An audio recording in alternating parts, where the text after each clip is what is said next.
Hi అండి, welcome back to my channel. ఈరోజు breakfast recipe అండి. గోధుమ పిండితోని బోండాలు చాలా పర్ఫెక్ట్గా టేస్టీగా బాగా వచ్చాయండి. ఎప్పుడు బోండాలంటే మైదా పిండితోని చేసుకుంటుంటాం కదా, అలా కాకుండా ఒకసారి గోధుమ పిండితోని ట్రై చేయండి, చాలా మంచిగా వచ్చాయి. ఇప్పుడు గోధుమ పిండితోని బోండాలు ఎలా చేయాలో చూద్దాం రండి.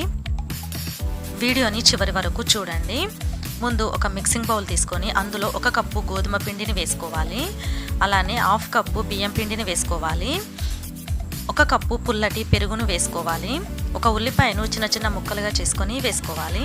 2 పచ్చిమిరపకాయలను చిన్న చిన్న ముక్కలుగా చేసుకొని వేసుకోవాలి. కొంచెం కరివేపాకు తరుగు, కొంచెం కొత్తిమీర తరుగు వేసుకోవాలి. 1 టేబుల్ స్పూన్ జీలకర్ర వేసుకోవాలి. టేస్ట్కు సరిపడా సాల్ట్ను వేసుకొని మిక్స్ చేసుకోవాలి. మధ్య మధ్యలో కొంచెం వాటర్ని వేసుకుంటూ ఇలా మంచిగా మిక్స్ చేసుకోవాలి. 1/2 టేబుల్ స్పూను వంట సోడాను వేసుకొని మంచిగా కలుపుకొని ఇలా మంచిగా కలుపుకొని మూత పెట్టి 1 గంట పాటు పక్కన పెట్టుకోవాలి. పిండిని ఎంత ఎక్కువసేపు పక్కన పెడితే అంత బాగా బోండాలు వస్తాయండి. ఇప్పుడు 1 గంట తర్వాత మూత తీసి చూస్తే కొంచెం పిండి బబుల్గా దగ్గరగా అయ్యింది చూడండి.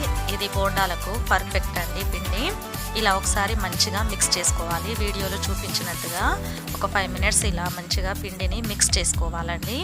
ఇప్పుడు స్టవ్ ఆన్ చేసుకొని కడాయిని పెట్టుకొని కడాయి హీట్ అయిన తర్వాత డీప్ ఫ్రైకి సరిపడా ఆయిల్ని వేసుకొని వేడి చేసుకోవాలి. ఒకసారి ఆయిల్ వేడైందా లేదా అని కొంచెం పిండిని వేసుకొని చెక్ చేసుకోవాలి.